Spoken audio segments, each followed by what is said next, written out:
মহাপ্রভুর জায়গায় আমি আসতে পারলাম। বহুদিন আগে আসার কথা ছিল, মহারাজ কিন্তু আসতে পারেনি। ভাগ্যে যখন লেখা হয় তখন আসা যায়।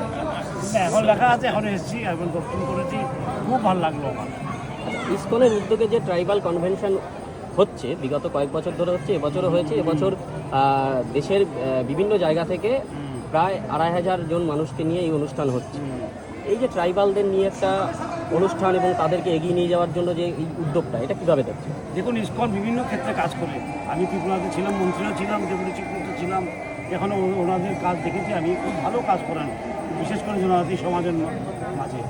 তাই এই ট্রাইবাল কনভেনশনটা হলো জনজাতিকে একসঙ্গে নিয়ে আসা, নিয়ে এসে মায়াপুর ধামে ওদেরকে রাখা, ওদের সঙ্গে কথা বলা, ওদেরকে দেখানো এবং ওদের কি সাংস্কৃতিক উৎসব করানো, এসব নিয়েও ট্রাইবাল কনভেনশন হয়। এটা নবম 9th ট্রাইবাল কনভেনশন হচ্ছে। আর আমি আসতে পেরে খুব খুশি হলাম, এত সুন্দর একটা ব্যবস্থাপনায় আমি করছি এবং ওদের সঙ্গে কথা বলবো।